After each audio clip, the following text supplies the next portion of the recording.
Welcome to the Daily Chronological Bible. My name's Hunter, and we are reading through the Bible in chronological order as a single story. And that story is all about Jesus. We will look at this whole book through the lens of Jesus. It is a revelation of Him, and He has revealed to us the heart of the Father. He has invited us all to participate with Him in the life that He shares with the Father and the Spirit. Today, we are in the book of Genesis, beginning in chapter 25, verses 27 through chapter 28, verse 5. Esau sells his birthright. As the boys grew up, Esau became a skillful hunter. He was an outdoorsman, but Jacob had a quiet temperament, preferring to stay at home. Isaac loved Esau because he enjoyed eating the wild game Esau brought home, but Rebekah loved Jacob. One day when Jacob was cooking some stew, Esau arrived home from the wilderness, exhausted and hungry. Esau said to Jacob, "I'm starved. Give me some of that red stew." This is how Esau got his other name, Edom, which means red. "All right," Jacob replied, "but trade me your rights as the firstborn son." "Look, I'm dying of starvation," said Esau. "What good is my birthright to me now?" But Jacob said, "First you must swear that your birthright is mine." So Esau swore an oath, thereby selling all his rights as the firstborn to his brother Jacob. Then Jacob gave Esau some bread and lentil stew. Esau ate the meal, then got up and left, and showed contempt for his rights as the firstborn. Genesis 26. A severe famine now struck the land, as had happened before in Abraham's time. So Isaac moved to Gerar, where Abimelech, king of the Philistines, lived.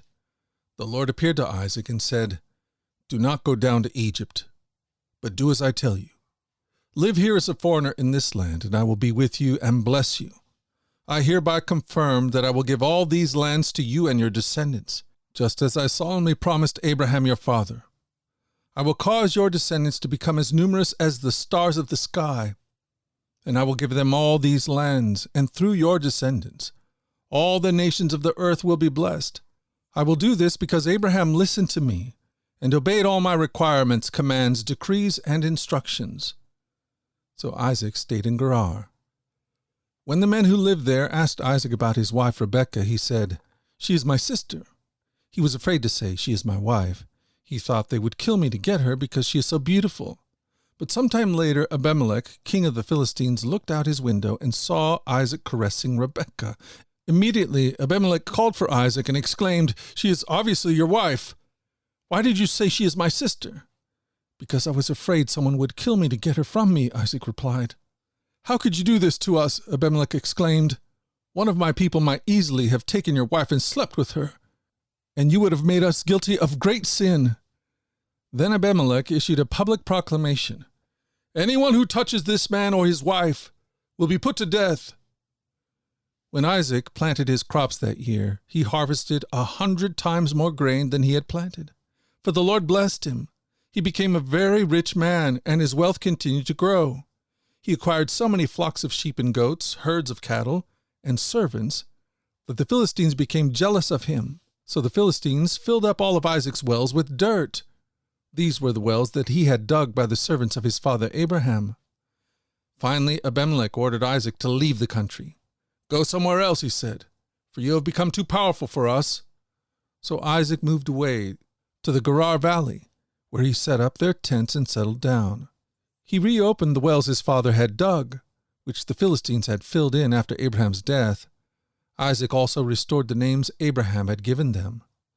Isaac's servants also dug in the Gerar Valley and discovered a well of fresh water. But then the shepherds from Gerar came and claimed the spring. "This is our water," they said, and they argued over it with Isaac's herdsmen. So Isaac named the well Esek, which means argument. Isaac's men then dug another well, but again there was a dispute over it. So Isaac named it Sitnah, which means hostility. Abandoning that one, Isaac moved on and dug another well. This time there was no dispute over it. So Isaac named the place Rehoboth, which means open space, For he said, "At last the Lord has created enough space for us to prosper in this land."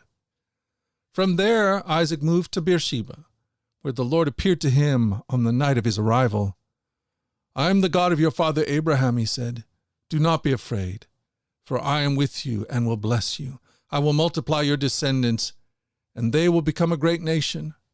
I will do this because of my promise to Abraham my servant." Then Isaac built an altar there and worshipped the Lord. He set up his camp at that place, and his servants dug another well. One day King Abimelech came from Gerar with his advisers, Ahuzath, and also Philcol, his army commander. "Why have you come here?" Isaac asked. "You obviously hate me since you kicked me off your land." They replied, "We can plainly see that the Lord is with you, so we want to enter into a sworn treaty with you. Let's make a covenant. Swear that you will not harm us, just as we have never troubled you. We have always treated you well, and we sent you away from us in peace, and now look how the Lord has blessed you."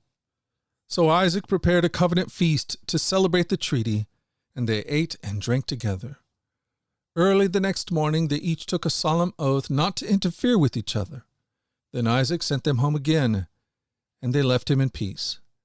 That very day Isaac's servants came and told him about a new well they had dug. "We found water," they exclaimed. So Isaac named the well Shibah, which means oath. And to this day the town that grew up there is called Beersheba, which means well of the oath. At the age of 40, Esau married 2 Hittite wives, Judith, the daughter of Beri, and Basmath, the daughter of Elon. But Esau's wives made life miserable for Isaac and Rebekah. Genesis 27. One day when Isaac was old and turning blind, he called for Esau, his older brother, and said, "My son?" "Yes, my father," Esau replied. "I'm an old man now, and I don't know when I may die. Take your bow and a quiver full of arrows and go out into the open country to hunt some wild game for me. Prepare my favorite dish and bring it here for me to eat. Then I will pronounce the blessing that belongs to you, my firstborn son, before I die." But Rebekah overheard what Isaac had said to his son Esau. So when Esau left to hunt for the wild game, she said to her son Jacob, "Listen, I overheard your father say to Esau, 'Bring me some wild game and prepare me a delicious meal. Then I will bless you in the Lord's presence before I die. Now, my son, listen to me. Do exactly as I tell you. Go out to the flocks and bring me 2 fine young goats. I'll use them to prepare your father's favorite dish. Then take the food to your father so he can eat it and bless you before he dies." "But look," Jacob replied to Rebekah, "my brother Esau is a hairy man, and my skin is smooth. What if my father touches me? He'll see that I am trying to trick him, and then he'll curse me instead of blessing me." But his mother replied, "Then let the curse fall on me, my son. Just do what I tell you. Go out and get the goats for me." So Jacob went out and got the young goats for his mother. Rebekah took them and prepared a delicious meal just the way Isaac liked it. Then she took Esau's favorite clothes, which were in the house, and gave them to her younger son Jacob. She covered his arms and the smooth part of his neck with the skin of the young goats. Then she gave Jacob the delicious meal, including freshly baked bread. So Jacob took the food to his father. "My father," he said. "Yes, my son," Isaac answered. "Who are you, Esau or Jacob?" Jacob replied, "It's Esau, your firstborn son. I've done as you told me. Here's the wild game. Now sit up and eat it so you can give me your blessing." Isaac asked, "How did you find it so quickly, my son?" "The Lord your God put it in my path," Jacob replied. Then Isaac said to Jacob, "Come closer so I can touch you, and make sure that you really are Esau." So Jacob went closer to his father, and Isaac touched him. "The voice is Jacob's, but the hands are Esau's," Isaac said. But he did not recognize Jacob because Jacob's hands felt hairy, just like Esau's. So Isaac prepared to bless Jacob. "But are you really my son Esau?" he asked. "Yes, I am," Jacob replied. Then Isaac said, "Now, my son, bring me the wild game. Let me eat it, and then I'll give you my blessing." So Jacob took the food to his father, and Isaac ate it. He also drank the wine that Jacob served him. Then Isaac said to Jacob, "Please come a little closer and kiss me, my son." So Jacob went over and kissed him.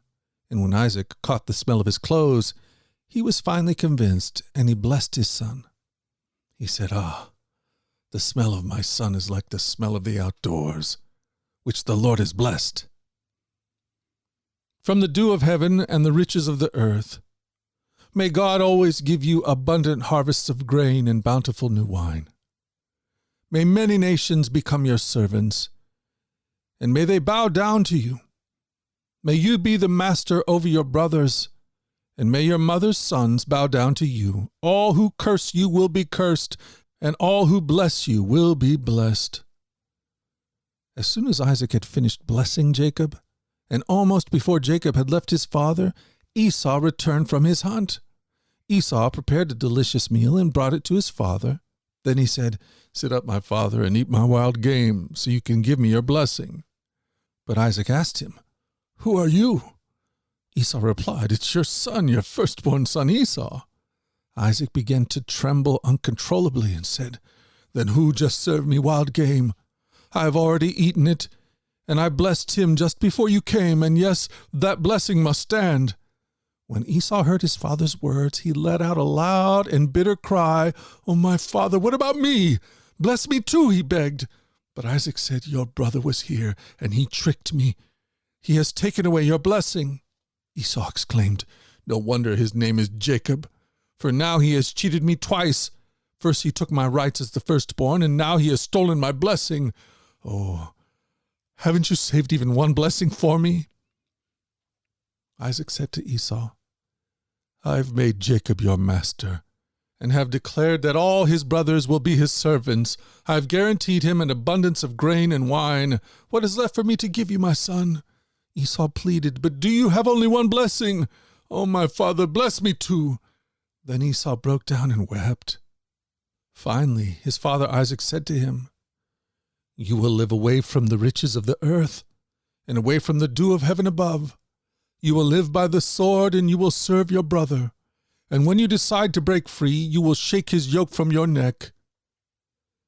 From that time on, Esau hated Jacob because their father had given Jacob the blessing. And Esau began to scheme. "I will soon be mourning my father's death. Then I will kill my brother Jacob." But Rebekah heard about Esau's plans, so she sent for Jacob and told him, "Listen, Esau is consoling himself by plotting to kill you. So listen carefully, my son. Get ready and flee to my brother Laban in Haran. Stay there with him until your brother cools off. When he calms down and forgets what you have done to him, I will send for you to come back. Why should I lose both of you in one day?" Then Rebekah said to Isaac, "I am sick and tired of these local Hittite women. I would rather die than see Jacob marry one of them." Genesis 28. So Isaac called for Jacob, blessed him, and said, "You must not marry any of these Canaanite women. Instead, go at once to Padan Aram, to the house of your grandfather Bethuel, and marry one of your uncle Laban's daughters.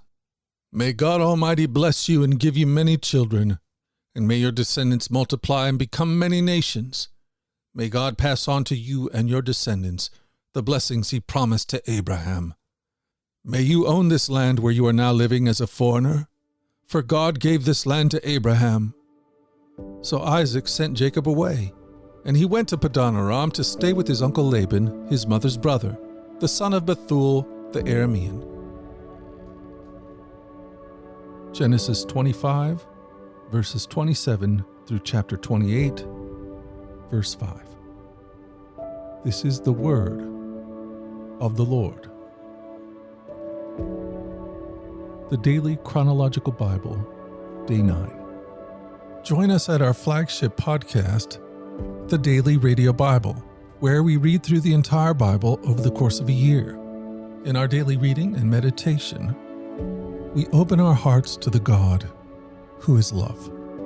Find out more at dailyradiobible.com or wherever you get your podcast. These podcasts are entirely listener-supported. If you'd like to partner with us to make sure that these podcasts continue each and every day, you can do that by going to dailyradiobible.com and clicking the donate link. The Daily Radio Bible is a ministry of the Trinity Commission, and all your gifts are tax deductible. Until tomorrow, let's go forward in God's joy. Let's let His joy be our strength, and let us always remember this, that you are loved. We'll talk again tomorrow. You take care.